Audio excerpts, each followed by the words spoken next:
La Oficina Desconcentrada de Control de la Magistratura de Arequipa inició una investigación preliminar contra la jueza Janet Lastra Ramírez, quien rechazó disponer prisión efectiva para los dirigentes mineros que tenían una sentencia de prisión suspendida. El Poder Judicial adoptó esta decisión para verificar si la jueza cometió inconducta funcional a raíz de la aparición de un audio en el que el dirigente antiminero Pepe Julio Gutiérrez afirma haber realizado un depósito a cuenta para evitar variar su situación penal. Y por unanimidad, el Congreso aprobó exonerar de descuentos a las gratificaciones de manera permanente. Además, los trabajadores podrán disponer del excedente de 4 sueldos de la CPS. La bancada nacionalista votó a favor de la ley, pese a que en la víspera se oponía a ella. Con esta medida, todos los trabajadores con derecho a gratificación recibirán en julio y diciembre un 22% más de lo que habrían recibido de mantenerse estos sueldos. El director de un colegio en San Juan del Lurigancho murió asesinado esta tarde por presuntos extorsionadores que le habrían exigido el pago de cupos. La víctima viajaba en su camioneta cuando fue interceptada por desconocidos que le dispararon en la cabeza. El de Isabel Evangelista de Paz es el tercer caso de atentados relacionados con colegios en San Juan del Lurigancho en solo 2 días. Por otra parte, la SUCAMEC informó que ha detectado más de 1000 casos de usuarios de armas de fuego que cuentan con licencia para ello, a pesar de encontrarse purgando prisión. Y la DINI rastreó al chef y empresario Gastón Acurio, así como las propiedades y empresas que este tiene registradas entre junio de 2013 e inicios del 2014, cuando existía el rumor de que podría ser candidato a la presidencia por Acción Popular en el 2016. Correo Semanal da cuenta de que el agente de inteligencia Rodrigo Cubas Hurtado realizó 30 búsquedas, tanto en la base de datos de la RENIEC como en la de registros públicos del empresario y de todas sus propiedades. A través de su cuenta de Twitter, Gastón Acurio recordó que el congresista de Gana Perú, José Luis Gutiérrez, quien dijo que el seguimiento fue para su seguridad. Oh, por Dios. Y les recordamos que pueden seguir informándose en nuestra página web www.canaln.pe.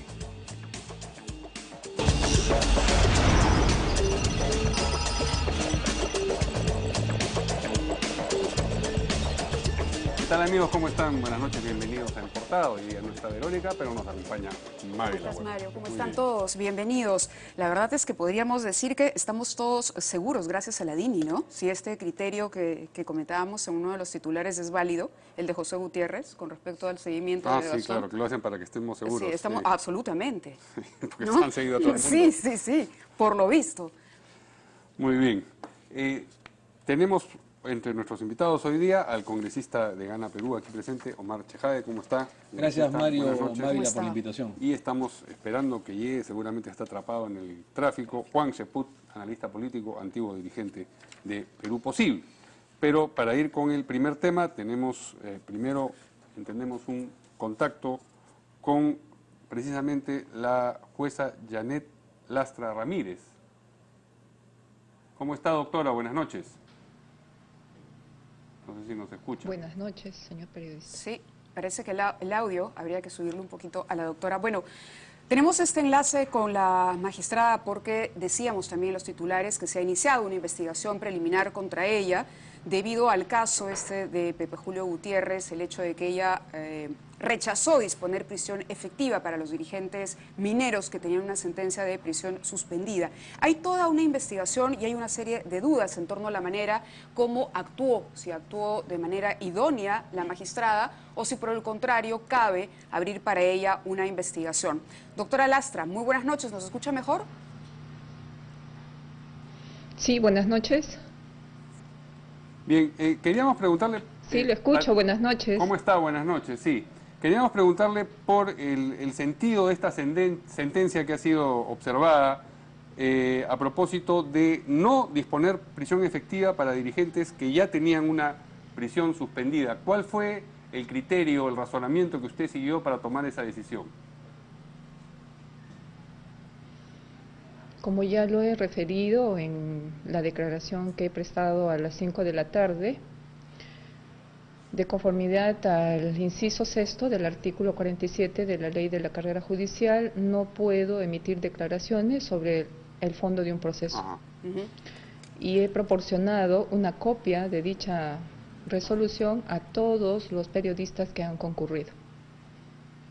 Ahora, Sí, sin embargo, usted ha sido muy enfática al rechazar las declaraciones del primer ministro y el ministro de Justicia en torno a esta serie de especulaciones que se abren o sugieren a partir de la emisión de un audio en el que se escucha a este dirigente minero hablar de un depósito a cuenta.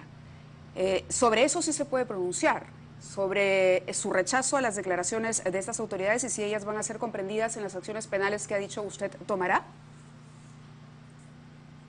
Sí, así es. Contra el primer ministro, contra el ministro de Justicia, además de los periodistas referidos. Sí. Y otros que también voy a tener que evaluar, ¿no? A propósito de lo que se escucha en el audio que ha iniciado todo este incordio, ¿por qué piensa usted que un audio que no estaba destinado a ser divulgado, el dirigente Pepe Julio Gutiérrez la involucra y la menciona en un asunto que no tendría nada de cierto? Como vuelvo a repetir por tercera vez, el audio a la que hacen referencia se trataría sobre depósitos a cuenta por concepto del pago de reparación civil. Como ustedes tienen conocimiento, las primeras frases son: ya hablé con la jueza, he realizado un pago a cuenta, ¿no? ¿A cuenta? Entonces, ese pago a cuenta en cuenta, es que es respecto otro de la tema reparación también. civil. ¿En qué No, cuenta se cuenta deposita, es, en cualquier cuenta. caso, ese pago? Porque, se deposita a nombre del juzgado y eso se consigna ante el Banco de la Nación. Pero y ese se cuenta porque el monto de la reparación civil ha sido fijada en 20.000 nuevos soles. Pero ese depósito no tendría por qué tener relación con la variación o no variación de su situación penal. ¿Por qué asocia él una cosa con la otra? Sí, claro, no tenía. Entonces, No tenía por eso es que ¿Cuál llama es la su atención la explicación? lógica que sigue su discurso en esa conversación. Bueno, lo que se quiere es aclarar, ¿no? Que yo no tengo ningún vínculo con el sentenciado Pepe Julio Gutiérrez. Ningún vínculo de actos de corrupción. ¿Y qué explicación usted ¿No? ofrecería a partir de lo señalado por Pepe Julio en estos audios? O sea, a donde queremos llegar es por qué cree que dijo lo que dijo. Bueno, lo tendré que repetir, como digo, por tercera vez. El 7 de abril del año en curso, el sentenciado Pepe Julio Gutiérrez, conjuntamente con otro sentenciado, Jaime Trinidad de la Cruz, acompañados de su abogado defensor, el abogado Iván Hurtado, concurrieron a mi despacho. Preocupados por cuanto se habían enterado por las noticias de que estaban solicitando al Ministerio Público que efectuara un requerimiento al juzgado para revocar la suspensión de la ejecución de la pena, por cuanto no estarían cumpliendo con las reglas de conducta. Ellos entendían de que como el caso todavía no estaba concluido definitivamente, por cuanto estaba pendiente de resolverse un recurso de casación en la Corte Suprema, por ello ellos no habían concurrido al despacho, ¿no?, a justificar sus actividades los primeros días hábiles de cada mes. Ese día que concurrieron el 7 de abril, se les aperturó una ficha donde ellos registran su firma, ¿no? Ese día empezaron a firmar. Eso fue todo. Muy bien. Y, lógicamente, empezaron ya a hacer pagos a cuenta de la reparación civil. Estos pagos han sido efectuados el 10 de abril, o sea, al tercer día de que vinieron al despacho, ¿no? Acerca Eso del traslado de este caso. Entonces hay un malentendido acá. Sí, doctora, acerca del traslado del caso a Arequipa o a Lima, ¿qué es lo que nos tiene que informar? Respecto a la transferencia de competencia, se encuentra en trámite este pedido solicitado por el Ministerio Público. Se corre traslado a las partes por el término de 5 días y en ese traslado el señor Procurador Público ha absuelto en el sentido de que se declare improcedente su solicitud, por cuanto ha advertido de que la transferencia de competencia solo procede cuando los procesos se encuentran en trámite, más no en ejecución, como es en este caso. Eso no corresponde. Ahora, usted niega... Y ese pedido lo ha absuelto el 20. Sí, niega que en cualquier momento Pepe Julio Gutiérrez o alguno de los otros comprendidos haya intentado sobornarla. Por supuesto que no, en ningún momento, en toda la trayectoria de mi desempeño en el Poder Judicial, jamás alguien se ha atrevido a ofrecerme alguna dádiva o tratado de corromperme. Jamás.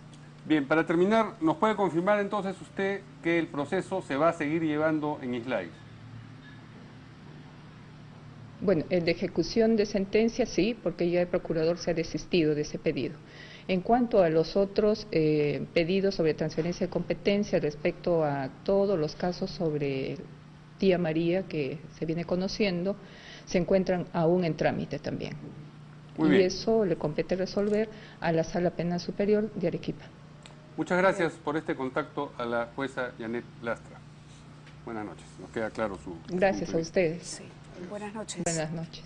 Ahora, se entiende la cautela con la que ella habla, pero sin embargo la situación igual es complicada, ¿no? Porque estamos hablando de un audio, de una intencionalidad, y mientras no se pueda conocer estos detalles que ella menciona en torno a la sentencia y a la situación que se produjo, finalmente no nos va a quedar del todo claro que la señora es inocente. Y siempre queda la duda de si es la persona más idónea para poder atender un caso de esta importancia. Ya está con nosotros Juan Cheput en los estudios y bueno, lo primero que queríamos escuchar de nuestros invitados es su opinión sobre lo ocurrido con esta magistrada. Fíjate, yo como abogado la conozco algo, no digo tampoco demasiado, a la doctora Yanet Lastra. Yo cuando fui abogado de una de las partes hace 5 o 6 años atrás, un tema privado, digamos, me tocó ella como jueza. Y siempre demostró una actitud profesional bastante coherente, transparente, una dama, en verdad. Yo quiero en este aspecto ser bastante objetivo en el caso, ¿no? Como una jueza correcta, digamos, ¿no? Ella fue jueza penal en Lima. Su oficina estaba en la avenida Bancay, al frente del Ministerio Público. Después yo entré a la política, le perdí, como se dice, el rastro y entiendo que después fue destacada a Mollendo. Cuando ese señor Pepe Julio Gutiérrez, que es una persona, por decirlo menos, de dudosa reputación, ¿no es cierto?, por no decir algo peor, aprovechándose de una manifestación, de una expresión de protesta, legítima o no, de una localidad, de un pueblo, se aprovecha para negociar, para lucrar, como hacen muchos dirigentes a favor de su bolsillo, a favor de intereses personales, se jacta de tener movilizado a gente del Poder Judicial. Este tema hay que tomarlo con pinzas. Cuando el señor Pepe Julio Gutiérrez habla de que se habría hecho un pago a cuenta, en la coima de un agente, un sujeto activo de un delito, es raro que utilice pago a cuenta, esos términos de pago a cuenta. Probablemente pago a cuenta es a una cuenta bancaria para pagar la reparación civil. Sin embargo, esto debe ser investigado por la ODEGMA, por la ONMA y por los organismos del Poder Judicial. Yo no vengo a defender ni a la jueza, ni muchísimo menos al señor Pepe Julio Gutiérrez, que tengo entendido que ya sus actitudes lindan con comportamientos delictivos y criminales. Pero sí hay que tener mucho cuidado de manchar honras personales de juezas, que lo poco que conozco de la señora Lastra, de la doctora Lastra, creo que es una jueza decente, que ha tenido un comportamiento a lo largo de su historia transparente, y en todo caso será la ODEGMA quien calificará si efectivamente había un intento de corrupción o no, y un recibo por parte de un magistrado al que por lo menos hay que guardarle beneficio inventario, ¿no? ¿Qué dice Juan Cheput? Bueno, yo también tengo, respecto a la doctora Lastra, una posición positiva, ¿no?, de lo poco que conozco de ella. Pero yo creo que este caso tiene aristas mucho más graves que es necesario investigar, ¿no? No solamente es cuestión de generalizar con todos los dirigentes o la mayoría de los dirigentes. Yo creo que acá hay un asunto en el cual también están interviniendo empresas privadas como elementos corruptores. Y en el análisis no podemos dejar de lado el contenido total del audio. Un audio que inclusive lo estimula al señor, a ese que ahora llaman delincuente, lo estimula que vaya al Congreso y ser patrocinado inclusive por la empresa Sauer, es algo que también se tiene que investigar, lo cual demostraría que los partidos en el fondo son rehenes de los fondos de campaña y que se tiene a sujetos que llegan al Congreso gracias a estos fondos y que luego, bueno, pues están a las órdenes, ¿no? Es por eso que no hay cuestionamientos, es por eso que vemos también, inclusive más adelante se verá el tema de los pañales, nadie dice nada, porque seguramente por medio hay fondos de campaña y es parte del gran drama nacional. ¿Que Pepe Julio Gutiérrez merece ir a la cárcel si es que se comprueba el delito? Por supuesto. Si en las investigaciones que puedan hacer los organismos jurídicos correspondientes a la doctora Lastra ha cometido algún ilícito, también se tiene que saber.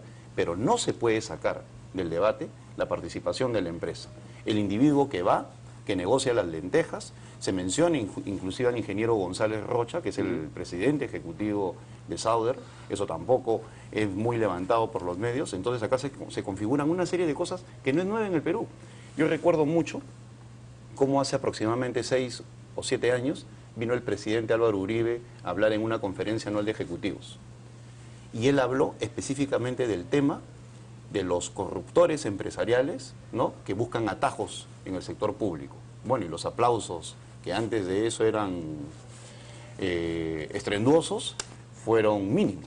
Se convirtieron en susurros, ¿no? Sí. Entonces, allí se demuestra esta doble moral. No digo que todos los empresarios, pero sí también existen los que buscan atajos, buscan estos dirigentes para solucionar sus problemas y al final se configura una situación como esta, en la cual existe el elemento de culpabilidad, porque existe un audio, evidentemente, pero eso no debe exonerar de la investigación a las otras personas involucradas, porque ahí hay estímulos inclusive para que lleguen al Congreso, a pesar de que se sabe de que está canjeando la dignidad de un pueblo por un plato de lentejas. Ahora, la diferencia está en que en el audio está la voz ya comprobada de Pepe Julio Gutiérrez, mientras que su interlocutor dice que habla en nombre de la empresa, pero ese vínculo, para ese fin específico, es el que tiene que ser demostrado. Por supuesto, y es por eso que yo he señalado que el señor José Julio Gutiérrez merece ir a la cárcel, y en el otro caso he dicho que merece investigarse. No, claro, pero de ninguna manera exonerarse en el debate. Porque yo veo cómo a lo largo del día se habla de un solo sector, ¿no?, y se levanta solamente una parte, ¿de acuerdo? Hay una voz del señor José Julio Gutiérrez que se manifiesta y es reconocida por el mismo Marco Arana, que ha hecho bien en expulsarlo y de inmediato, lo cual es la mayor corroboración. Se demoró, ¿no? Suspendido y después en un principio, lo que pasa es que luego ya vinieron las evidencias como una catarata y no le queda otra que expulsarlo, ¿no? No fue yo creo que entonces. Bueno, entonces en todo caso de manera inmediata, pero efectiva. Sí. Pero de manera efectiva porque obviamente Marco es una persona madura y no va a la primera, por un sentimiento emocional nada más no va a proceder a expulsar. Ha tenido que documentarse y al final se ha corroborado y bueno, tiene que expulsarlo. Pero no se puede exonerar la otra parte, ¿no?, el elemento que está distorsionando la política y que es el dinero de por medio, ¿a cambio de qué? De una política pública, de una inversión, de lo que sea. Eso también tiene que ser investigado. Eso quiere decir que detrás de este caso podríamos entender que hay, y además eso se sabe a través de muchos empresarios, que este tema del chantaje por parte de los dirigentes sociales en muchas regiones no es el único proyecto, y de verdad ahí sí hay información de primera mano que las empresas están acostumbradas a recibir a estos dirigentes que les piden dinero a cambio de la famosa licencia social. No, al margen, por supuesto, de lo que la empresa también podría, a su vez, intentar a través de los si hablamos caminos sin tapujos, en el Perú, lamentablemente, y eso está documentado, ¿no?, en algunos estudios, y en el mundo, porque no es un fenómeno exclusivo del Perú, se compra opinión, es decir, en los medios locales, tú ves a radios, ¿no?, que están hablando a favor del emprendimiento, no necesariamente minero, de cualquier índole. Vemos a dirigentes que se venden y que traicionan a sus pueblos. Hemos visto cómo, en forma práctica, todo el saqueo que ha habido en las playas del sur, cómo los representantes de las comunidades agrícolas han entregado por 1000 soles decenas de hectáreas, ¿no?, a los ahora llamados clubs playeros, ¿no?, y así por el estilo. O sea, dirigentes que no son representativos y que sucumben rápidamente ante el estímulo monetario de un grupo empresarial o de un grupo de personas que pretenden ser empresarios. Entonces, es un fenómeno complejo que merece ser investigado y convertirse de repente en icónico para que no se vuelva a repetir. Quizás si tenemos el audio a la mano en la parte precisa donde Pepe Julio Gutiérrez habla sobre el depósito a cuenta, valdría la pena escucharlo una vez más, porque a mí me parece que no se sigue lógicamente lo que argumenta en este momento la jueza. El día de pasado mañana yo tengo una audiencia donde han pedido el cambio de suspendida por efectiva. Yo sé que voy a ganar, porque tengo todos los elementos, hablé con la jueza, yo he cumplido, tengo un depósito hecho a cuenta, bueno, ya tengo eso en mi defensa. ¿Por qué el depósito hecho a cuenta le garantiza él que no había? Sí, ahí no hay mucha coherencia, pero lo que sí es cierto es que hay una pequeña pausa, es como si fuera un punto de aparte, ¿no? Porque dice, hay unos elementos, he hablado con la jueza, Sí. hace una pausa y dice, he hecho un depósito en cuenta. Pero como si fuese enumerando cuáles son estos elementos que le garantizan a él que no vaya a cambiar su La situación. misma jueza ha reconocido que no hay coherencia una cosa con otra, que no hay coordinación de una cosa con otra. Y hay son dos partes, ¿no? Una, Es un audio editado. yo no sé, hay dos partes. Una, el audio es absolutamente criminal, reprobable, porque yo estoy de acuerdo con Juan cuando dice de que tan reprobable o reprochable es quien corrompe y el corrompido. O sea, quien ofrece, quien da dinero y quien recibe. O sea, es reprobable y habrá que investigar no solamente a Pepe Julio Gutiérrez, sino también seguramente al sector privado. Pero también hay que decir que hay dos partes, ¿no es cierto? Una en que habla de la sentencia de un hecho que aconteció el año 2010, en que la ODECMA debe investigar, en la que no está claro, porque ahí hay un punto, no un punto suspensivo, sino un punto de aparte, ¿no? Habla primero de elementos, habla que ya está seguro que va a ganar, y al final habla del depósito a cuenta, ¿no es cierto? Entonces son cosas distintas, ¿no es cierto? En el que él, aparentemente muy hablador, da por descontado de que va a tener una prisión suspendida. Muy bien, una pena suspendida. Y lo que sí es muy reprobable y que no existe ninguna duda es cuando él negocia y habla de que va a incendiar Troya y que él está negociando por 1,5 millones de, no sé si sabe si soles o dólares. Que no hay plata, ahí sí si no le pagan, dice una grosería y dice voy a incendiar Troya. Eso es criminal, eso es delictivo y este señor debe estar en la cárcel. Pero por el tema de la jueza, como involucra una magistrada, en el cual yo y seguramente también Juan, como lo he dicho, tenemos un buen recuerdo, un buen antecedente, una buena opinión, yo creo que la ODECMA debe investigar, al margen ¿no? de conocerla o no conocerla a la jueza, uno debería otorgarle el beneficio de la duda. Sí, claro. ¿No? Eso no quiere ser justo. En ese sentido, ¿cómo queda el primer ministro, cómo queda el ministro de Justicia, el Poder Ejecutivo que ha salido a expresarse y a criticarla y a hablar de hechos delincuenciales? Bueno, yo creo que en el caso del Poder Ejecutivo inicialmente, de repente tenían información, llamaron de frente a estos dirigentes como delincuentes, ¿no? Aún no habían salido los audios y ya estaban siendo tratados como delincuentes. Yo critiqué al ministro de Justicia, considero que no debe perder la cabeza fría, y también critiqué a una persona a la cual respeto y aprecio en la labor que viene haciendo al frente del Ministerio del Interior, al doctor Pérez Guadalupe, porque considero de que se extremaron inicialmente y eso motivó a que los ánimos se exacerbaran en toda la zona sur del país, inclusive se llamó a un paro ya macro regional. Pero en este caso específico de la doctora Lastra, yo considero que, conociendo también los antecedentes de Pepe Julio Gutiérrez y la forma como se ha venido comportando y el hecho de que tenga una prisión suspendida, etcétera, etcétera, podría estar incurriendo también en una suerte de fanfarronada para embarrar el prestigio de una jueza, porque él habla de un pago a cuenta y en ese momento se nota una... Pero eso tendría sentido si es que el audio es divulgado. Pero ¿cómo la embarra si él no piensa que esa conversación va a ser conocida por el público en general? Seguramente es lo que desea. Solamente estaría embarrando frente a su interlocutor. Frente a su interlocutor, nada más para tratar de demostrar cierto poder sobre el Poder Judicial y de esa manera un nivel de influencia y decir, por si acaso, también los tengo peso, en mis manos, ¿no? Sí. O sea, es una fanfarronada una puede fanfarronada ser, puede ser, sin duda. por eso es necesario yo investigar. lo que creo es que Pepe Julio Gutiérrez, o podría haber sucedido, trata de tener peso, digamos, ante su interlocutor, como diciendo, bueno, yo acá me jacto de que no me va a pasar nada en el Poder Judicial, yo hago lo que me da la gana, con plata arreglamos esto, o sea, delincuencial total. Pero hay que tener cuidado cuando ya se quieren embarrar a determinadas personas que tienen buen currículum, como la doctora Lastra, como de determinados magistrados. Y para responder sobre el tema de Cateriano y de Adriancén, yo creo que ellos han hecho lo justo, ellos son los interlocutores del Poder Ejecutivo. El Poder Ejecutivo, evidentemente defendiendo los intereses de la nación, está absolutamente indignado con estos actos de violencia, de Pero muerte. van a ser denunciados por la doctora. Ha dicho que lo va a evaluar. No, ha dicho que los va a evaluar denunciar. otros casos. Va a evaluar Bueno, otros, pero claro, ha sido pero- concreta, ha hablado pero yo de, creo- sí, de primer ministro, ha hablado de ministro de Justicia y ha hablado de 2 periodistas. Yo creo que manteniendo la calma Por el para momento. para todos los interlocutores, por así denominarlo, yo creo que el ministro de Justicia y el premier han defendido los intereses del Estado y es legítimo.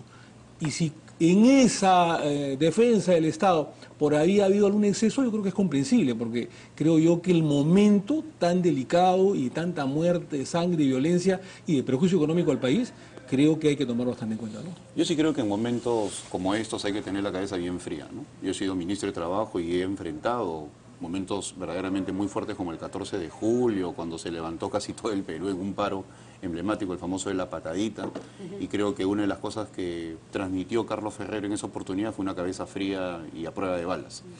En todo caso, yo lo que considero es que si bien es cierto, están indignados, también es cierto de que se necesita tener una sobriedad en el manejo de estos temas y no adelantar juicios, porque originan este tipo de cosas, una descalificación del Poder Ejecutivo a partir de una eventual denuncia. Y también significa de que muchos dirigentes que no son Pepe Julio Gutiérrez, al caer en el mismo saco de la generalización, aprovechan para decir, ahora extremamos las medidas. Yo sí me ratifico. No justifica el descuido como lo hace el señor Chávez. Yo creo que sí, la indignación yo creo que es válida, pero la actuación me parece incorrecta. O sea, salir a decir a esos delincuentes o presionar al poder, el ministro Adrián Sen, presionar al Poder Judicial indicando meta preso a todas estas personas cuando él se supone que es la persona que tiene que reclamar mayor objetividad en la justicia. Al final no se gana por meterlos presos rápidamente. Aprendamos de lo que le pasó a Fujimori cuando a través de los jueces sin rostros empezó a meter una serie de terroristas que luego terminaron libres. O sea, no tratando de de pisar el acelerador en la dación de justicia, se logran resultados más efectivos. Yo creo que se requiere un Poder Ejecutivo que entienda que estamos atravesando un momento problemático y que por eso mismo se requiere de ellos mayor cabeza fría. Muy bien, vamos a una primera pausa y regresamos en un instante.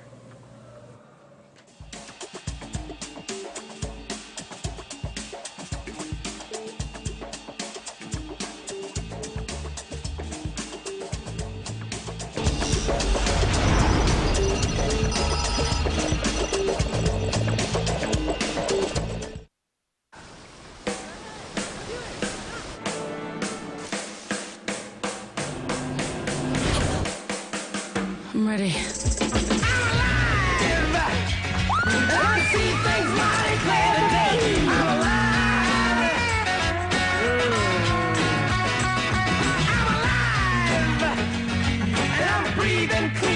El futuro es ahora. Con el nuevo Samsung Galaxy S6 y S6 Edge. La lucha contra la esclavitud del diario El Comercio, expresada en artículos que denunciaban las aberraciones del sistema esclavista, tuvo su triunfo final el domingo 3 de diciembre de 1854.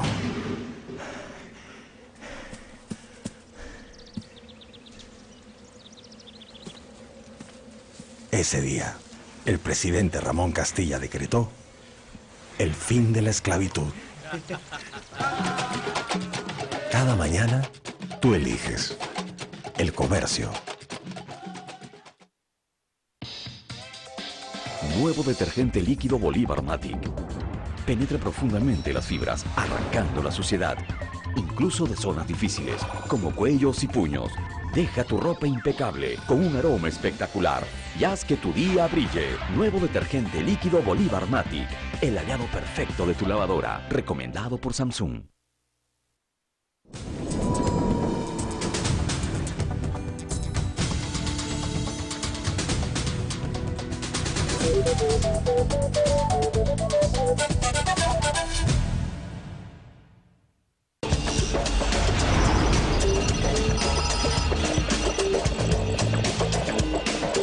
Muy bien, continuamos aquí en Portada. Vamos con la segunda noticia que tiene que ver con la decisión que adoptó hoy día el Congreso prácticamente por unanimidad, más de 100 votos a favor creo. Se aprobó la exoneración de los descuentos a las gratificaciones de manera permanente, no por 2 años como pretendía ayer todavía el oficialismo.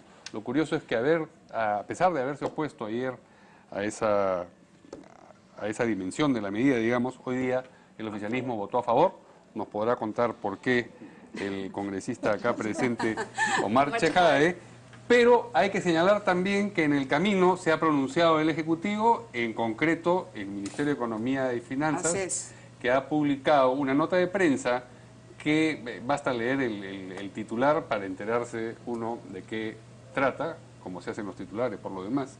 Dice, exoneración permanente a gratificaciones perjudica sistemas previsionales y de seguridad social. Es decir, me imagino que ese era el argumento que estaba detrás de la resistencia del oficialismo. Sí.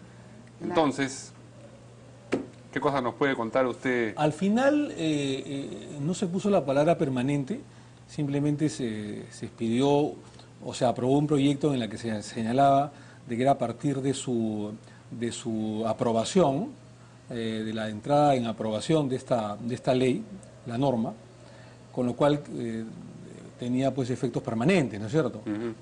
Ha habido, evidentemente, dentro de la bancada voces discrepantes. Yo sí soy uno de los convencidos de que la eliminación, digamos, del descuento de las gratificaciones debe ser de modo permanente. Hubo una reflexión entre ayer en la noche y hoy día en la mañana, en la que la bancada evaluó con más calma. ¿Estuvieron reunidos y discutieron o cada uno reflexionó en su casa? No, lo reflexionamos, empezamos a reflexionar, digamos, tanto individual como de manera colectiva, no necesariamente en una reunión de bancada, lo conversamos. En corrillos, digamos. En los corrillos, conversamos con los colegas de bancada, y en esa evaluación interna dijimos, bueno, al día siguiente, o sea, hoy en la mañana, que efectivamente era mejor su aprobación de manera permanente, porque esto va a dinamizar nuestra economía.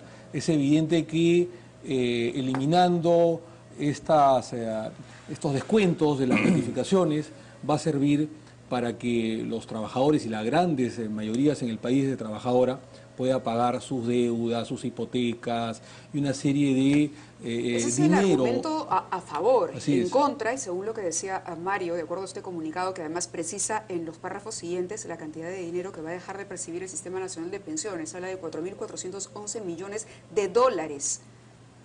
Es un monto a considerar. A ver, lo que se evaluó, digamos, también el día de ayer, es que tampoco se le quería, digamos, poner una bomba de tiempo al siguiente gobierno y que este gobierno asumiera, digamos, su responsabilidad. Por eso que al principio el proyecto de ley eran por 2 años, es decir, 2015-2016, y que ya el siguiente gobierno lo pudiera de alguna manera ratificar o renovar en el próximo 2016, el próximo gobierno. Pero digamos. ese no es el criterio del MEF. El MEF no lo hace por, digamos, cuidarle las espaldas al próximo gobierno.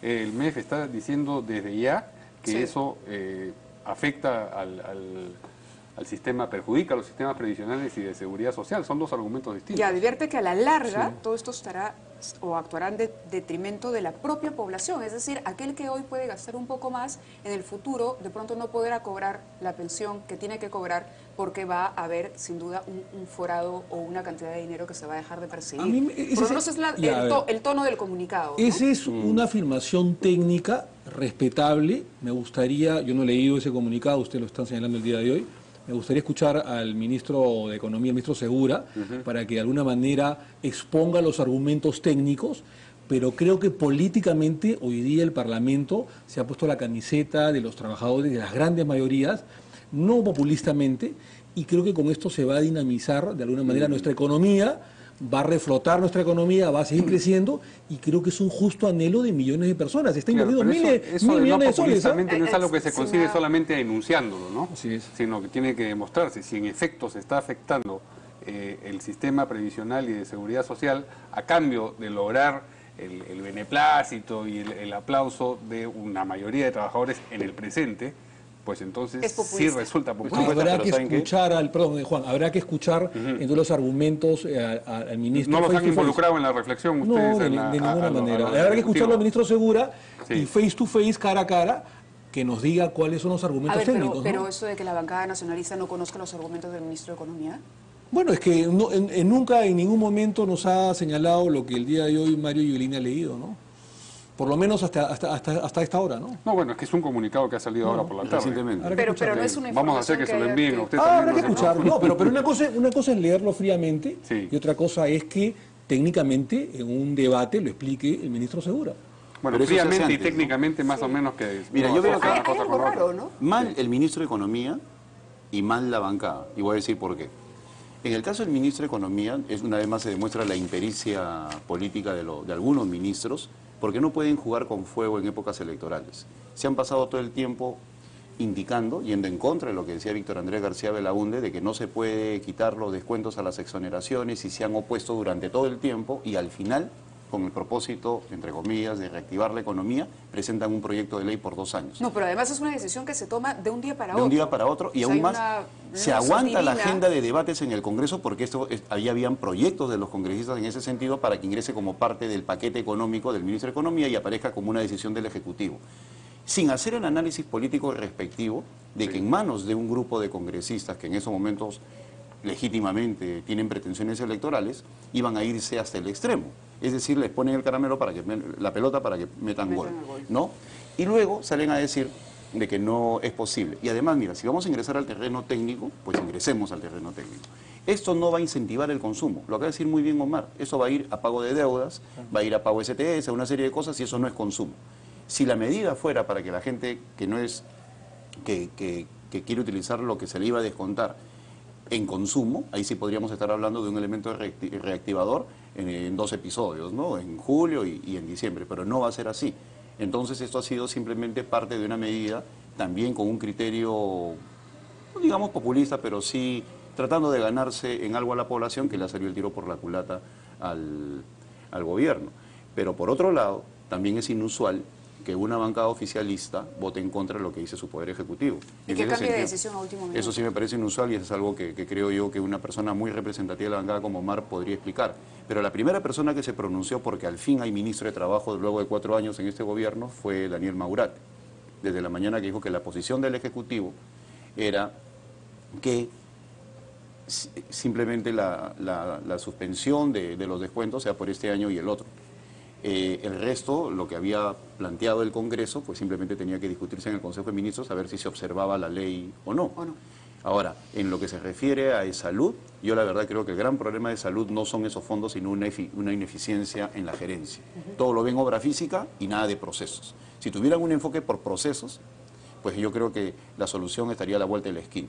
Ellos están recibiendo mucho más dinero que en los últimos años, están alrededor de 8.500 millones de soles, y la verdad es que el gasto corriente se ha incrementado y todo lo ven en infraestructura física. Y la infraestructura física acá y en la China no es el problema. El problema es gestión. Y en el ámbito de gestión hay una gran deuda con toda la población de parte de salud. Ahora, para haber sido un voto unánime, el debate no estuvo exento de ciertos momentos ásperos. En particular, el congresista Galarreta le espetó una frase a Otárola que vamos a escuchar. Sí, Presidenta, no podemos permitir que se insulte a la Presidenta del Congreso. Sin prueba alguna, sin argumento alguno, la ha tratado usted de mentirosa. Eso ha sido clarísimo. Para evitar y viabilizar esto, le pedimos que retire la palabra. Congresista Galarreta. No he escuchado en ningún momento, la alusión se da cuando uno termina de dar su opinión o de hablar. Así que lo que he dicho, cállese la boca, lo que he dicho es simple y sencillamente que la prensa y la opinión pública sabe quién es mentiroso, quién es mentirosa. Eso no es ilusión a nadie. La gente sabe quién miente en este país y punto. Así que eso no es ninguna... Cállese la boca, fue lo que... ¿Por qué no te callas? ¿Te acuerdas? El rey de España, Chávez, sí. Efectivamente. Bueno, es parte del debate, la parte anecdótica, digamos, del calor del debate. Yo no creo que sean ni enemigos ni adversarios Galarreta como Otárola, ¿no? Es parte del debate, un poco del calor, y eso suele suceder. Independientemente de ello, yo creo que nosotros hemos respetado el fuero parlamentario, Mario Mávila. Yo creo que el día de hoy el Congreso de la República ha tomado una decisión histórica, y yo creo que el MEF, si quiere cambiar lo que el Congreso de la República ha hecho el día de hoy, va a tener que explicarlo, ¿no? Técnicamente. ¿El fuero parlamentario, sí, o sus posibilidades particulares? Nadie quería salir en la foto de haberse resistido a que esas gratificaciones se quedaran completamente en los bolsillos. No, yo creo que muchas veces nosotros hemos votado a veces en contra de lo que dicen las mayorías, y eso no... Pero yo creo que después de largo debate, desde el día de ayer en la noche y el día de hoy casi toda la mañana, yo creo que se hubo un consenso, se cambió al final, Unos estábamos a favor, otros en contra, pero al final dijimos, esta es una decisión que tiene que favorecer a las grandes ¿La presidenta mayorías. del partido no dijo nada sobre esto? ¿No se ha hecho ninguna Por lo menos correlación? no hubo lo que mucha gente está especulando y empezó a decir de que han llamado a uno por uno a los parlamentarios para decir que no sea permanente sino por 2 años. Eso por lo menos en mi caso no sucedió y no creo que haya sucedido con el resto de parlamentarios, ¿no?, de mi bancada. ¿Qué dice Juan Chaput? Yo insisto en que es inusual que una bancada vaya en contra. Yo he sido parte de un equipo ministerial en el cual la bancada, a pesar de todos los problemas que tenía, siempre se alineaba y un puño cerrado alrededor. Como de también me extrañó que Ejecutivo. mi querido amigo Omar indique que el ministro vaya a posteriori. Eso, yendo al terreno cordial del análisis y la discrepancia, indica pues de que hay una fractura, ¿no? Una fractura que tiene que ver con 2 cosas: el debilitamiento de la pareja presidencial que se manifiesta en el liderazgo, en su nivel de influencia en el liderazgo, y por otro lado que estamos en tiempos electorales, por lo tanto es comprensible. Pero más allá de eso, también está la labor que tiene que hacer el ministro, de convencer, de acercarse a la bancada o por lo menos a los voceros parlamentarios y señalarles cuál es la posición del Ejecutivo. Porque un Ejecutivo que no recibe el respaldo de su propia bancada es un fenómeno extraño en la política acá y en cualquier lugar donde se practique la democracia. En ese sentido, la bancada tiene que alinearse, entonces hubiera sido mucho más digno que, por ejemplo, perdieran por 60-34, qué sé yo, según el quórum que ha habido de congresistas el día de hoy. Ahora, se ha dicho que no es por populismo. Sin embargo, el congresista Víctor Andrés García Belaúnde ha señalado hoy, al calor del debate, algo interesante sobre la observación o posible observación de la norma. Ya de parte ha del advertido, presidente, así es, su derecho constitucional. Exacto, y ha advertido que de observarse esta norma habrá protestas. Mejor lo escuchamos y luego comentamos.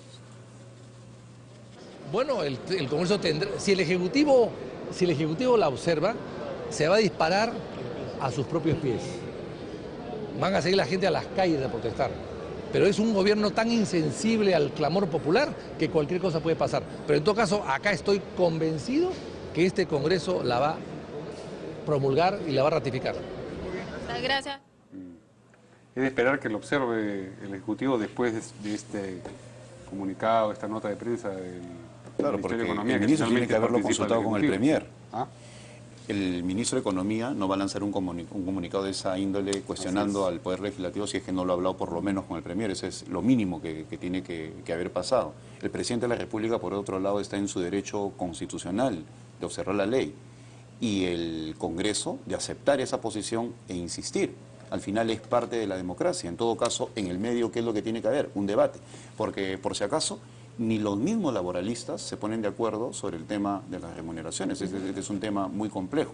De por medio están los apetitos monetarios también de algunas AFPs, también es cierto, pero por otro lado también está la justicia social, el hecho de que no tiene por qué descontarse 2 veces en un solo mes, ¿no?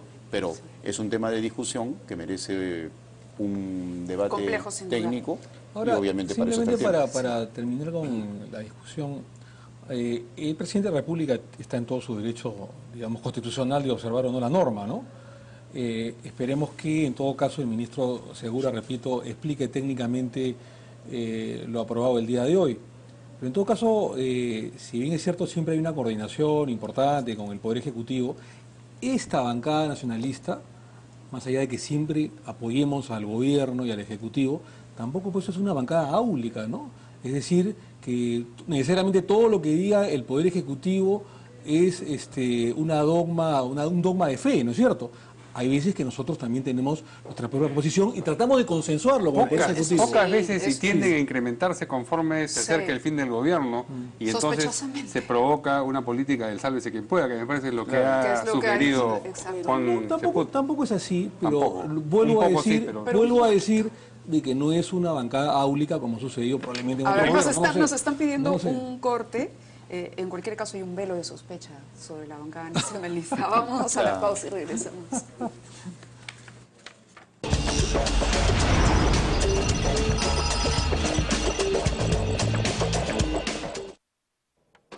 Cuando la dictadura fujimontesinista era todopoderosa, el comercio destapó la existencia de una fábrica de falsificación de firmas cuyo objetivo era la reelección de Fujimori. Pese a las reiteradas presiones del gobierno, El comercio nunca estuvo aquí. Cada mañana tú eliges. El comercio. Pachacamac será sede de uno de los más grandes centros ecológicos de producción de América Latina. Los nuevos estudios de América Televisión. Una mega construcción jamás vista en la industria de producción de contenidos. 5 estudios. Más de 53,000 metros cuadrados destinados a producción y realización del más alto nivel, desde donde se emitirán las grandes producciones de América Televisión. Porque no solo somos generadores de talento, contenidos y formatos, también construimos el futuro de la televisión peruana para seguir llevando producciones de calidad a sus hogares. América Televisión, nueva sede de Pachacamac. Un pie en el presente y otro en el futuro. América, siempre en tu vida.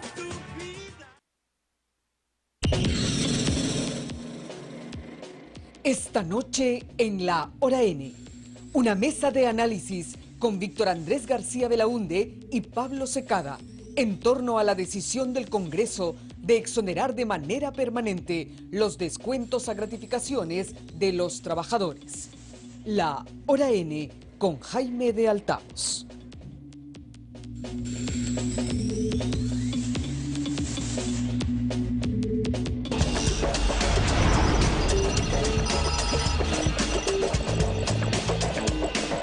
Muy bien, continuamos aquí en La Portada conversando con nuestros invitados sobre las noticias de hoy, y hay una en particular que la verdad a todos nos ha dejado consternados porque revela una nueva cara de la inseguridad ciudadana, o de pronto una cara que ya existía, pero de la que no habíamos tenido real conciencia. El director de un colegio en San Juan del Lurigancho murió asesinado por presuntos extorsionadores. Y esto ocurrió durante el día y frente, dicen los testigos, o sin ningún respeto por la presencia de los chicos que asistían al colegio. Ahora, estamos hablando de extorsionadores que ya no se circunscriben a las construcciones, al mercado inmobiliario, sino que incluso ya van un poco más allá y no respetan siquiera el hecho de que haya niños involucrados. Y van y contratan personas para que disparen si no se cumple con el pago de cupos. No sé qué sensación les ha quedado luego de conocer esta noticia, pero por lo pronto creo que la sociedad está mucho más preocupada cada día por el tema de la inseguridad y siente que cada día se respeta menos la vida humana. Cuando este fenómeno se daba en Trujillo, como siempre en Lima lo veíamos lejano, y te estoy hablando de hace 5 o 6 años, y no pasaba nada. Trujillo dejó de ser la segunda ciudad del país porque los inversionistas tuvieron que alejarse por el costo que significaba la extorsión. Tuvieron que mudarse, ¿no? Se fueron a Arequipa, fueron al norte, a Piura, etcétera, etcétera, pero ya era un fenómeno evidente. En estos momentos lo que estamos viendo ya es la masificación de un fenómeno que se puede convertir en incontrolable si no aplicamos inteligencia y se empieza a trabajar con los cabecillas y se empieza a trabajar con las personas que, estando detenidas en las diversas cárceles, han convertido a estas en universidades del delito. Una de las cosas que se mencionaba durante el gobierno de García era lo terrible que significaba meter extorsionadores colombianos en las cárceles peruanas, sabiendo que las cárceles pues son las grandes escuelas del delito, hay tiempo para hablar todo el día. Entonces se transmite el software con gran facilidad. Y entonces empieza una proliferación, ya que allá eran reprimidos, se trasladan al Perú porque así funciona también la delincuencia y empieza a proliferar, y ante eso lo único que se requiere es mayor inteligencia. No se puede combatir esto de una manera represiva, sino con inteligencia, detectando a los cabecillas, porque lo gravísimo de esto es que se convierte en una bola de nieve. Tenemos que entender a la delincuencia organizada como una suerte de negocio sin valores, sin ética. Se hace porque es rentable. Y el temor es altamente rentable para aquellos que actúan con impunidad. Entonces, de convertirse en una bola de nieve, vamos a ver una gran cantidad, no solamente de colegios, sino hasta de pequeños negocios como era en Trujillo. Es que ya la bola de nieve... Sí, yo creo que ya empezó, porque en 2 días, en 2 días, claro. Entonces, son 3 atentados en 2 días. No, y cerca... En lo que va el año, vinculado al sicariato, cerca de 300 personas muertas. Entonces, hay crímenes de 50 soles, de 100 soles. O sea, se está llegando a niveles de ese tipo que ya ni siquiera son noticia. Entonces, es necesario empezar a trabajar con una gran dosis de inteligencia para empezar a detectar estos núcleos que ven a eso como un negocio y que están haciendo que prolifere, ¿no? Eso me hace acordar mucho, y estoy de acuerdo con Juan, cuando en la época funesta del terrorismo de 20 años aproximadamente, uno lo veía, los poderes fácticos incluso lo veían muy lejano cuando eso sucedía en Ayacucho, en Huamanga, en Puno, en Huancavelica, pero cuando hubo, por ejemplo, la famosa explosión en Tarata, en Miraflores, y llegó a la capital, todo el mundo se comenzó a preocupar. Y yo creo, y soy un convencido, y siempre lo hemos dicho, que yo creo que la gran solución, más allá de haber hecho lo que ha hecho bien el presidente de la República, Ollanta y este gobierno, que es implementar la parte logística, aumentar los sueldos de las Fuerzas Armadas y Policiales, mayores helicópteros, mayores armas, mayores patrulleros, mayores armas para defenderse de la inseguridad, es priorizar los sistemas de inteligencia. O sea, si nosotros le ganamos al terrorismo en la década del 90, es porque todos nos unimos, ¿no es cierto?, cuando el equilibrio estratégico vino hacia Lima y se priorizó el sistema de inteligencia en el Perú. Sí, pero no hable de inteligencia porque ahí creo que claro, podemos, ahí, digamos, ese es precisamente un punto tan los crítico sistemas, que ha arrastrado los sistemas de inteligencia para perseguir a los delincuentes, no para estar husmeando a una vedette, a un periodista, a un político. ¿Y eso está diciendo usted que es lo que ha hecho este gobierno? No, ¿Ha priorizado la inteligencia? Esto se ha hecho y lo dije, y yo también he sido víctima de chuponeo del seguimiento. En varios gobiernos, no por parte del presidente de la República, o sea, yo no le echo la responsabilidad ni al presidente Ollanta, ni al presidente García, ni al presidente Toledo, sino que lamentablemente los organismos de inteligencia se desbocan y actúan de manera independiente, o sea, a espaldas del presidente de la República. Eso lamentablemente ha sucedido no solamente en el Perú, sino en otras partes del mundo, y creo que es momento de poner coto, ¿no? Yo creo que acá a la inteligencia se le está satanizando y están convirtiendo en delitos lo que es algo usual en la inteligencia, que es el acopio de información. Yo creo que es necesario hablar claro.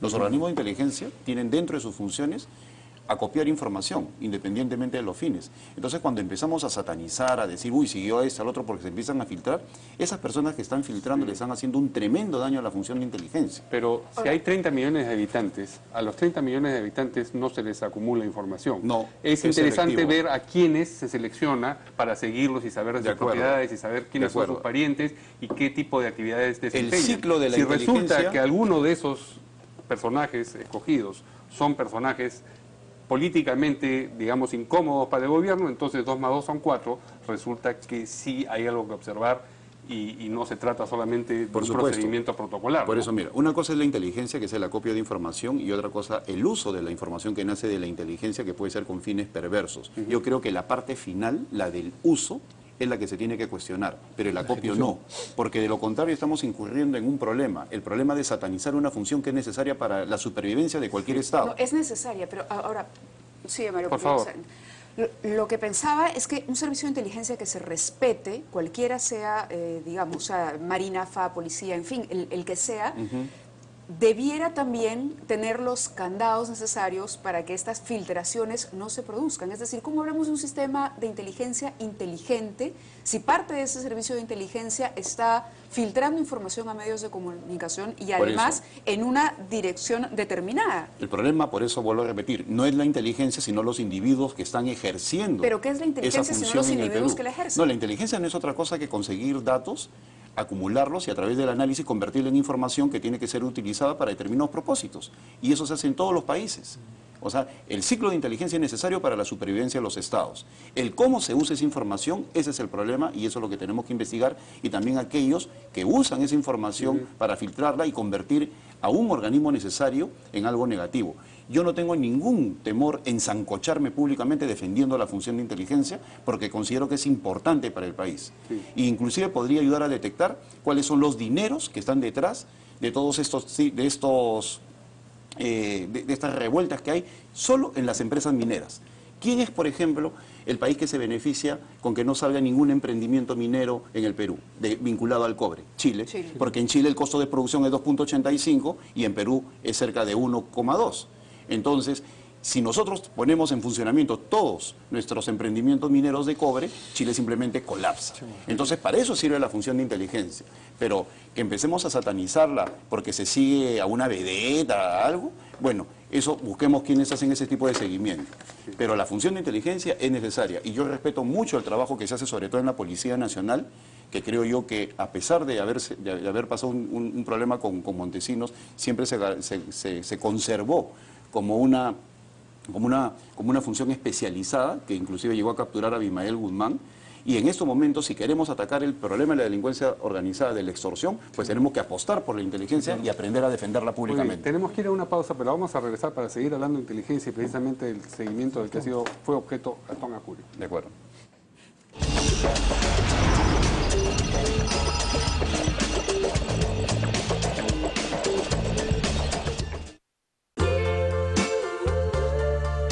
La mañana del 7 de septiembre de 1955 sucedió lo que tenía que suceder. Después de 45 años de lucha y cientos de artículos publicados por El Comercio, las mujeres ganaron su derecho al voto. Cada mañana tú eliges. El Comercio.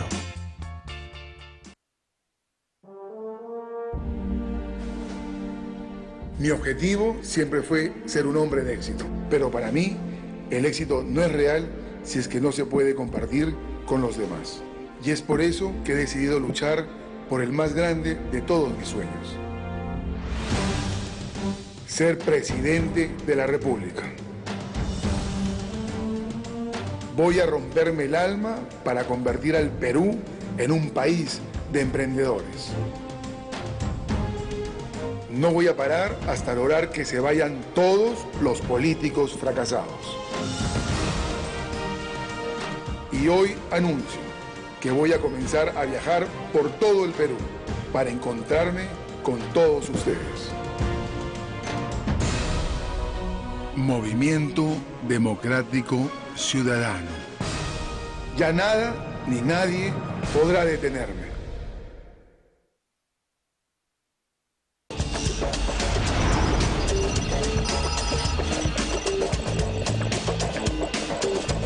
Bien, vamos rápidamente con el último tema, que es, como habíamos dicho, la información que se ha conocido hoy día de que Gastón Acurio fue objeto también de un rastreo por parte de la DINI entre junio del 2013 e inicio del 2014, curiosamente la época en la que se habló bastante de que él podía ser candidato a la presidencia de Acción Popular. Y eso viene a cuenta con lo que conversábamos acerca de la diferencia entre acopio y uso de la información. Sin embargo, el solo acopio puede ser preocupante, porque a don Pedrito no lo han seguido y ni han tomado datos sobre sus propiedades y sus movimientos. A Gastón Acurio, que tiene una connotación política, sí. Entonces ya el solo hecho de designarlo como un objetivo de acopio de información es indicativo y entraña un peligro político a mi manera de ver. No estoy de acuerdo con la última parte de tu reflexión. No necesariamente entraña un peligro político, porque yo creo que la función de inteligencia tiene que ser selectiva. No todos son importantes para hacerles un seguimiento. Sigo defendiendo la función y no lo que se hace con el acopio de información. ¿Pero por qué se elegiría a Gastón Acurio? Bueno, Gastón Acurio es una persona importantísima, seguramente sus ambiciones políticas han llevado a que exista un reglaje, pero la preocupación que deberíamos tener, vuelvo a repetir, no debe ser sobre el proceso de seguimiento y de acopio de información, sino lo que se podría hacer, que al final está dentro de un componente especulativo. Mi intención es que no se satanice una función que considero necesaria para la supervivencia del Estado. Las personas importantes que merecen algún tipo de seguimiento, sí, pero el acopio no debe verse. Lo que estoy diciendo yo. ¿Cómo? El acopio no es neutro. Esa Al seleccionarse a unos sí y a otros no para el acopio, porque ya hay por eso te digo, tiene que ser focalizado. Expresa. Casualmente porque tiene que ser focalizado. Bueno, vamos a dar una intervención también. No, sí es preocupante. Yo estoy de acuerdo con Juan en que se debe priorizar a los sistemas de inteligencia para vencer la delincuencia, como se hizo hace muchos años para vencer al terrorismo. Y este caso creo que es importante. Sin embargo, estoy de acuerdo contigo, el acopio no es neutro, porque a unos sí y a otros no, porque además, Mario, se utilizan ingentes cantidades de dinero, que son de las arcas del Estado, para investigar, para chuponear, para copiar información, para ir a registros públicos y sacar determinadas fichas registrales. Y no son una, son miles de fichas registrales. Entonces creo que ese es un tema que, si bien es cierto, es verdad lo que dice Juan, que hay que preocuparse fundamentalmente en la fase de ejecución o interdictiva, como se le dice en los órganos de inteligencia, también es cierto que llama a preocupación a que los sistemas de inteligencia estén preocupándose de determinadas personas aparentemente sin importancia, para después caerles encima o para después caerles para mal. Repito, yo no señalo nuevamente que en esto no están metidos los presidentes de la República necesariamente. Yo estoy absolutamente convencido que acá no tiene responsabilidad alguna el presidente de la República, Ollantumala, como ni la tuvo Alan García o el presidente Toledo, pero sí hay órganos de inteligencia, funcionarios de inteligencia que deben responder por sus comportamientos ante los órganos. También hay un responsable político muy yo creo que el problema de inteligencia está en la DINIA, no en los otros organismos. Y sí creo que el presidente tiene algún tipo de responsabilidad de que coloca gente muy allegada a él al frente de eso, como el señor Gómez. Nos tenemos que ir. Muchas gracias a nuestros invitados. Nos vamos. Gracias a Mabel Huerta también, que nos ha acompañado esta noche, que ya está en el otro estudio. Y no se olviden de que siempre pueden seguirnos a través de nuestra página web www.canaln.pe. Eso es todo. Nos vemos mañana por la noche. Chao.